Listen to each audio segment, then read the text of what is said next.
Your performance is not good. You must be incompetent, just so you know. My husband is doing well with his promotions, now earning $300,000 a year.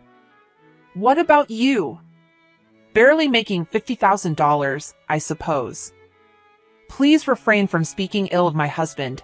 I showed my anger.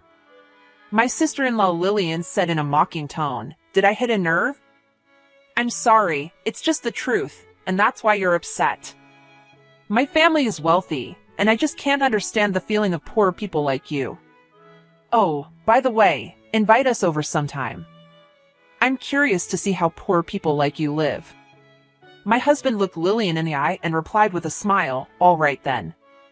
I understand if that's how you feel. We'll invite you." I'm Helen, 30 years old, a working mother in my second year of marriage, currently pregnant. I switched to remote work after discussing it with my boss. Working from home, my husband James was my classmate in college, quiet and reserved but with a strong heart. I found myself unable to look away from him. We got closer after working together on the executive committee for a cultural festival and started dating. Our relationship smoothly continued without any major arguments, and he proposed when I was 28. With James's parents having passed away in an accident a few years ago, I moved into his parents' house where he was living alone. His elder sister Gladys, a year senior, was a busy car park worker living abroad on a long business trip. She recently returned home and started living with us in the parents' house. Gladys is a straightforward and caring person. James and Gladys, both busy with work, left most of the household chores to me, but they were considerate and helped whenever they could. Balancing work and home life was tough, but not overly so. One holiday, as the three of us cleaned the house and did laundry, I took a break in the now tidy room when James's phone rang. Unexpectedly, there seemed to be some trouble at work, and he hurriedly got ready to leave. As I saw him off at the door, James said with a worried look, "Helen, I'm sorry I can't go with you today. Call me if anything happens. Don't overdo it." We had planned to go to my parents' house today with some grapes given by James's boss. "It's okay. Be careful yourself." "Bye," I replied cheerfully, and James left for work with a look of sadness. Since my pregnancy, James has become overly worried. Originally, I planned to return to the office after the stable period, but James strongly opposed it, so I continued working from home. Even today while cleaning, watch out for that step. "I'll take care of the rest, Helen," he was fussing over me. It seemed things would get even more challenging once the baby arrived. Thinking this, I went back to the living room where Gladys spoke up. "I've always thought this, but James is quite the worrier, isn't he?"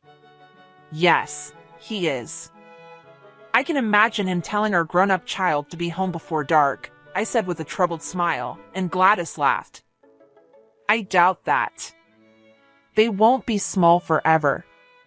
When I was late from overtime, he came to pick me up from work, said it was getting dark and dangerous. I shared, and Gladys replied with a wry smile, "Really? That's not just worrying, that's overprotective. Must be tough for you, Helen." "Oh, I'm planning to make a fruit toast later. Let's eat it together." Gladys loved baking, and her skills were professional grade. Her desserts were delicate, beautiful, and most importantly, delicious. I had become a fan of Gladys's sweets. "Thank you, I'm looking forward to it," I said. Being married to a kind husband and having a good relationship with Gladys, everything seemed perfect, but even I had my worries. "I'm home, Helen. I thought you would come with your husband today. You're alone?" I had brought the grapes to share with my parents. Visiting their home alone, I was greeted by another sister-in-law, Lillian. "Lillian, you're here too." My husband had to work due to a call from his company. "Your husband works for some small unknown company, right? Leaving his pregnant wife alone on a holiday to work? You must be having a hard time, plus living with your husband's sister in his family home." I couldn't stand it. I felt irritated by her condescending tone, but replied calmly, "That's not true at all. My sister-in-law is a wonderful person, and she treats me very well. We all support each other and live harmoniously. No need to pretend. It must be miserable having to live cautiously in your in-laws' house because of a husband who doesn't earn much," she said. My brother and sister-in-law got married just 6 months ago. Albert, who works for a famous top-tier company, fell in love with Lillian, a colleague, and married her. Looking back, she seemed to have disliked me from our first meeting. The first time I met Lillian, when Albert left the table for a moment, she said, "Nice to meet you, Helen. Albert often talks about you. Which company do you work for?" "Just so you know, I work at the same famous company as Albert." "Really? That's impressive." "I'm not as talented as Albert, so I don't work for a famous company," I responded. Lillian looked down on me and said, "I see. Albert always praised you, but it seems you're not that special after all." Since then, Lillian seemed to have deemed me beneath her. She acted normally in front of my parents or Albert, but when we were alone, she became mean-spirited. I found Lillian difficult to deal with, but since we lived apart and rarely met, I tried not to let it bother me. One day, I visited the hospital with James to see our grandmother. She had been hospitalized 4 months earlier due to health issues. Busy with work, we hadn't been able to visit, but finally made it this time. "Grandmother, it's been a while. Sorry we couldn't visit sooner. Work has been busy," we greeted her. Grandmother smiled kindly and said, "Don't worry about it. You're busy with work. It can't be helped. Thank you for coming today. I'm so happy to see you both. My medication is working well, and I've been feeling great. I can even eat my favorite chicken now. Just don't eat too much," I said with concern. Grandmother laughed. After chatting for a while, she seemed a bit tired and sleepy. We promised to visit again and left her room. Grandmother looked well, didn't she? "Yeah, that was good to see." James and I were walking to the parking lot, discussing this when a voice suddenly called from behind. "Oh, Helen, what a coincidence." I turned around with a sense of dread and saw Lillian approaching with a malicious smile. "So you came to visit grandmother. She often says she wants to see her family. I visit her every week, but I guess you have been too busy with work, Helen. Working so hard yet earning so little, you must be incompetent. Please refrain from speaking ill of my husband," I said, getting angry. Lillian continued in a mocking tone. "Did I hit a nerve?" "I'm sorry, it's just the truth, and that's why you're upset. I can understand the feelings of poor people, coming from a wealthy family myself." I was deeply infuriated by Lillian's gleeful tone. James also looked stern. Looking down at us, Lillian continued, "Oh, invite us to your house next time. I'm curious to see how poor people like you live. I, for one, live in a high-rise in an upscale neighborhood. My husband, the breadwinner, earns $300,000 a year, and I'm a competent employee at the same company as Albert." James asked, surprised, "You work at the same company as Albert?" Lillian boasted, "Yes, unlike you, we are a couple working at a renowned company. Before marriage, my dad bought me anything I wanted, and now I live a lavish life in a luxurious high-rise with my husband earning $300,000. I'm so curious how poor people like you live in dirty places with such meager earnings." Then James, looking straight into Lillian's eyes, answered with a smile, "All right, we'll invite you. I think you'll be surprised." "What do you mean by that? Is your place so old it's like a ruin?" "Can't wait to see." Lillian skipped away, lost in her fanciful thoughts. We exchanged glances and chuckled at her ignorance. Days later, when we picked up Lillian from the station and brought her home, she said in a dissatisfied tone, "This is quite ordinary, not what I expected. Did you clear it up for me?" No matter how much you tidy, you'll never reach wealthy people like us. James replied, his face expressing disbelief, but Lillian seemed unconvinced. Well, whatever, but the inside is full of cheap stuff. Show me quickly. I was beyond anger and simply astounded at her childish behavior. Please come in, I said as I opened the front door. Lillian excitedly entered, but soon let out a short scream and stepped back. Why are you here? Well, this is my house. Welcome, I've been waiting for you. Gladys stood at the entrance with a smile. Lillian looked pale as she stared at the smiling Gladys. Lillian, you work at the same company as Albert, right? That means the same company as Gladys? James asked innocently, and Gladys replied with a mischievous smile. Of course I know her. Lillian and her husband are my subordinates, right, Lillian? Gladys smiled sharply. Lillian pulled my arm, stepping outside and whispered aggressively. I didn't know you lived with the department head. Why didn't you tell me? Lillian asked frantically. I wasn't asked, I replied. Helen, I apologize for everything. Please don't tell the department head. If she finds out. What is it that you don't want me to find out?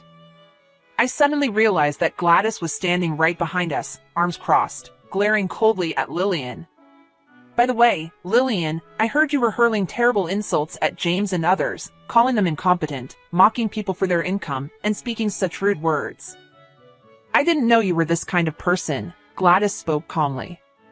Lillian turned pale, apologizing and speaking with teary eyes. Manager, I'm terribly sorry for being disrespectful to your family members. I'll be more careful in the future. Please forgive me. Gladys sighed in exasperation and said, You're apologizing to the wrong person. Lillian turned towards us and repeated her apology. It was a hollow apology, unpleasant to listen to, probably just to save face in front of her superior, Gladys. James and I were too astounded to say anything.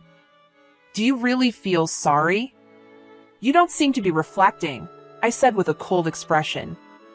Lillian yelled back defensively, I am reflecting. I am apologizing because I realized I did something wrong. You should read the room. It's because of your attitude that. Lillian started to say something mean to me as usual, but she realized her situation mid-sentence. She turned deadly pale and began to sweat profusely. Gladys let out a deep sigh and, with a cold look, said, I am disappointed in you. You're diligent and accurate at work, and I had high hopes, but I didn't know you had such a terrible personality. I'm utterly disgusted. Lillian seemed shocked and just sat down crying. It's just that I was jealous. Albert is so fond of Helen. I just wanted to say something mean, and it felt good, so I couldn't stop. We're not your punching bag, I said, interrupting her. I have to tell Albert about this. Lillian begged in panic, No, don't. Albert might divorce me if he finds out. If it was out of jealousy, maybe Albert would forgive you if you gallantly reflect, James said with a look of disgust, but Lillian just hung her head in shame. Later, we reported everything to Albert. At first, Albert seemed unable to comprehend and was shocked, but his expression gradually turned grim. By the time he understood everything, he was visibly angry. I can't believe you said such terrible things to Helen and others. Do you realize how terrible your actions were? You wouldn't have apologized if the manager wasn't there. You're the worst. I'm so disappointed, Albert yelled at a shrunken Lillian in the corner. Then he turned to my husband and me and apologized quietly. Helen, James, I'm sorry for the trouble caused because I married someone as malicious as Lillian without knowing. Albert is not to blame. If she changes her attitude, we won't mind anymore. We have become family through many marriages, after all. We would rather get along than harass each other, I said. When I said this, Albert and his family expressed their gratitude with happy faces. This is how we reconciled since. Since then, Lillian has stopped mocking and verbally abusing us.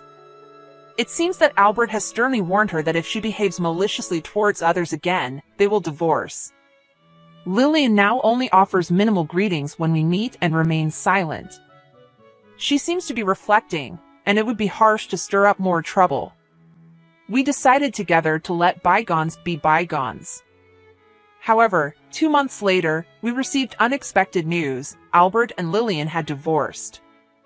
According to Albert, Lillian had initially behaved well, but she began bragging about her education and family background to junior colleagues at work and behaved maliciously towards them just as she had with us.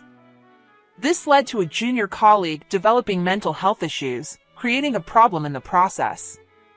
What she did to us somehow spread throughout the company, leading her to be ostracized and working in a very difficult environment. Eventually, she became emotionally unstable and made unbelievable mistakes, ultimately having a breakdown and leaving the company. Now she has returned to her parents' home and is shut away. 2 months later, I gave birth to a healthy baby boy and returned home from the hospital.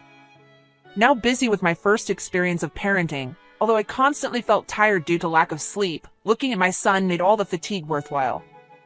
James and Gladys also loved the baby, and our home was filled with happiness. One holiday, Albert came to meet the baby. He hesitantly held my son, deeply moved by his beautiful eyes and warmth. Albert, who had been downcast about his lack of judgment during the divorce, was now earnestly engaged in his work and thriving. My son, held by Albert, looked at him and seemed to fall asleep comfortably. I am very happy to see this.